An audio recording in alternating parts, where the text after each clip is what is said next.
All right, top two questions of today. Is it happy holidays or is it Merry Christmas? And is freedom of conscience really being taken away? So I want to talk to you about that, and you are listening to the Alex Speiser Show. Could you sit still? Could you sit still when your friends have given up on you? They're giving up on Okay, so as some of you know, President Trump said Merry Christmas, and this is not a new thing. Every single time anyone of any high social standing or is in the limelight all the time, anytime they say Merry Christmas, there's always some sort of lashing out from people on both sides of the aisle, and it's really ridiculous. There are those who completely hate anyone even saying the word Christmas because somehow it's oppressive to them. They don't think you should say Christmas. You should say Happy Holidays. And then there are those who who are religious, but they like, well, Christmas is a pagan holiday or whatever else. It's really ridiculous. Honestly, all right, is it Happy Holidays or is it Merry Christmas? It really just depends on you, and you cannot be offended by either one. If being offended is totally a choice. It's entirely a choice. So if you don't think it's right to say Merry Christmas because the word Christ is in the word Christmas, then say Happy Holidays. And if you think it's perfectly all right to say Merry Christmas, or even for your own religious convictions, you want to say Merry Christmas, then go ahead and say Merry Christmas. My goodness, it's not a hot debate. We can all get along and we can all get over stepping on each other's toes. We don't want to live in a world where we are walking on eggshells, which is exactly where we're headed with all this political correctness. It's just a bunch of junk. Anyways, the other question though, I want to talk to you about. It happens to be, are we losing? Is freedom of conscience being taken away? And the answer to that is yes. It totally is being taken away.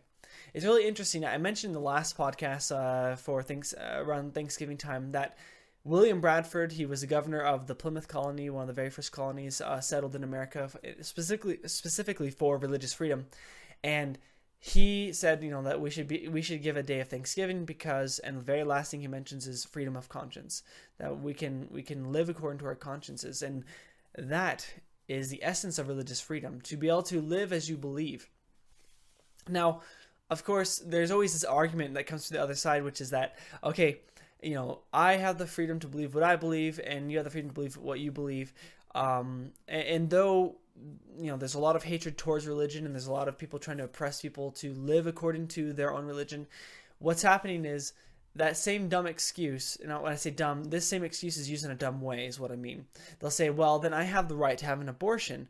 Well, this is where we really need to understand the balance of all things. The freedom of conscience, to live according to your conscience, that is not a gateway to ultimate freedom where you can do anything and everything you want.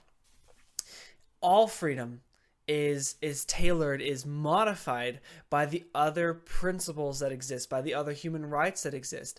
So when we talk about something like abortion, no, your freedom of conscience, I believe, I have the right to kill a baby within me. Well, no, because that's still murder, that's still killing. And I'm not going into all the whole, medically necessary times. I'm talking about people who do this electively, who just don't want to have to face a consequence of them not having enough self-control and not get pregnant, making poor choices, leading them down this path. Now, once again, going back to freedom of conscience being taken away, there's a lot of people trying to make it so that you can't pray in public. This has been going on for years. You can't pray in public. You can't mention God. You can't do all these things. Why? Well, but supposedly the reason is it's going to offend someone. It is forcing religion upon someone else, which is funny because when you just express what you believe, that doesn't force anything upon you. However, what is being forced upon us is progressive ideology. That's being forced upon us in schools. Our children are being indoctrinated by it. I grew up in the time where progressive ideology was being pushed really hard in the schools, and by the time I was graduating, it was becoming very full-fledged.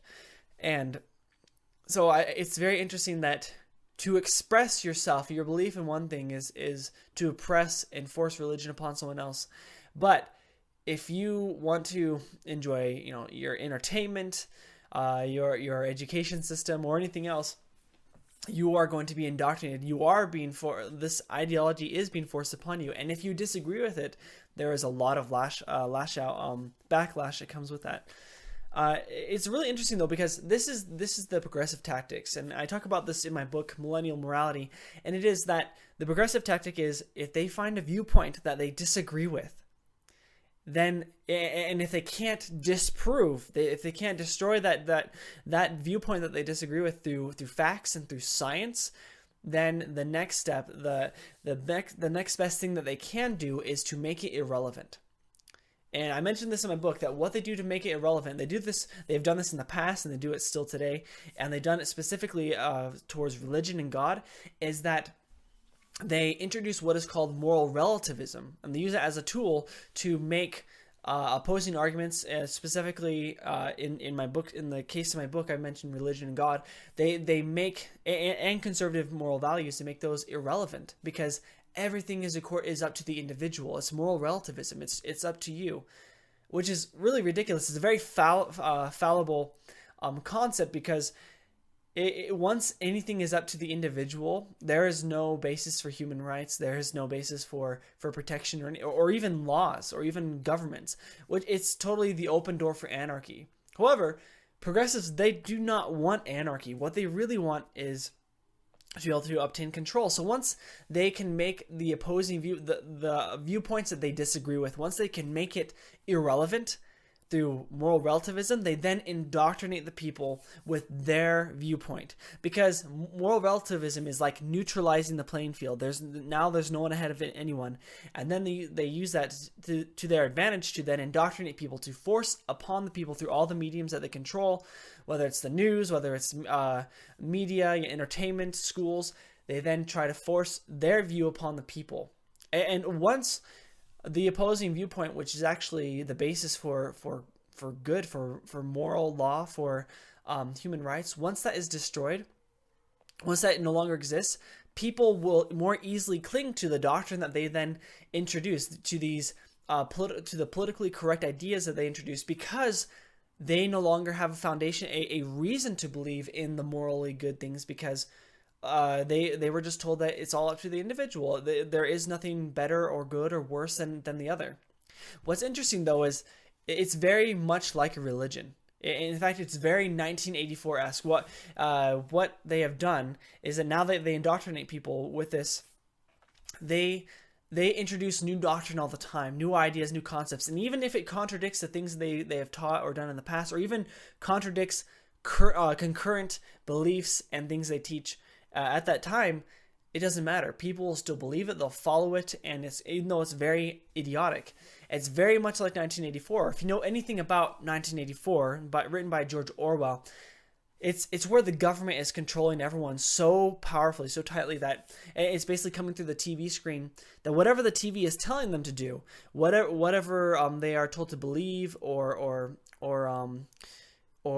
advocate for, whatever the arguments should be, the people immediately take it up and take it as though it's the truth, and that's what they believe. And it can be literally like just a minute later, the TV comes back on and completely flips, does a 180, contradicts everything that they were just told. The people then immediately accept it and go on to talking about it and believing it and arguing for it.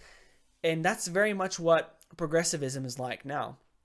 I'm not saying that the government is in complete control like that and all the people are like that, but that is what progressivism is, and that's actually what it leads to. The purpose of progressivism, of being able to control people's minds like this, no matter what belief they want you to have, is control. All they want is it's a means for them to obtain more control over the people. I talk a lot about this in my book Millennial Morality. Now, if you want to know more about millennial morality, I just got to say, it is a fantastic book. I know, I wrote it myself, to my own horn, but the reason why I wrote millennial morality is because I found myself in this boat a lot growing up, and many of you probably have, is where you have a lot of deep spiritual beliefs, even religious beliefs, that you think are important. You think that your spiritual beliefs, that your religion is still vital to the way you live your life, and and should have a positive impact and influence on what goes on in government and culture. But it's really hard to try to find a way to explain why these personal convictions matter in a secular world. Because, for example, it does no good for you to be for you to tell an atheist, someone who doesn't believe at all in anything that you believe in, that no, well, God is still important because I believe in God, that He created all these things. Well, to them that doesn't matter at all. Or no, religion is good because it makes me a better person. Like, well, a lot of things make me a better person. That's what they'll counter with. So I wrote this for those who found themselves struggling to be able to explain to others who don't share the same values or viewpoints why God and religion are still vital, why they're still important in politics and in culture. And I did it in such a way that you can use the facts and the arguments in this book to explain to someone who doesn't believe at all what you believe in a secular way, because there actually is a very specific role that God plays, and I mean a cultural, political role. I don't even mean like God like the all-powerful being of the universe. I'm talking about just there is a social and political role that God plays, and the same with religion, that religion plays, and that you don't just get rid of these without really negative consequences. This is written in such a way that even someone who doesn't believe in any of these religious things can pick it up and read it and understand why they should defend religion, why they should defend God, why these things are actually still important. So if you are one of those people like me who struggle to understand how you can make relevant these things to those who don't believe anything like what you believe, this is for you. This is to help you convey to them why these things are necessary.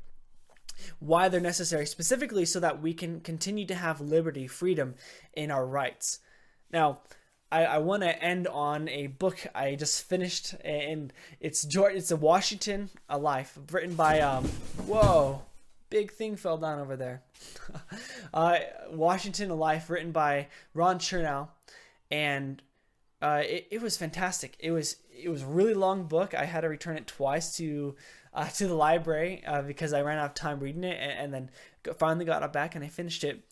It's a really, really good book. It's remarkable. I'm certain that George Washington would be quite embarrassed, just like any other normal person would, to find people examining so closely all the things in his life. However, when you really come to understand Washington and all these things that he did, it's incredible. It's amazing. It really just adds to his stature. It makes him even more grand, more amazing, because he did a lot and he had so much powerful self-control. And he was this great moderator and kind of a mediator between all these differences of opinions and politics. And he was the man that America could not do without. When you read it, you really go, wow. And America could not have gone through the American Revolution without ending up in some sort of really corrupt form of government. America could never have established a constitutional government without him being the first president to help the Constitution really get established as the national government.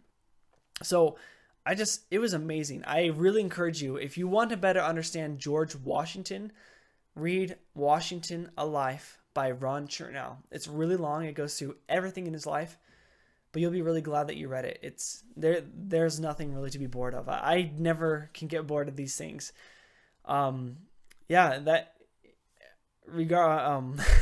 Sorry, I'm a little distracted because of this huge piece of soundboard just like fell down right there. This is what happens when you are building up what you're doing, right? Anyways, read this book. It's fantastic. If you want to know where to find my book, Millennial Morality, you can find it on Amazon. Anyways, live free until next time, and I'll see you all next week.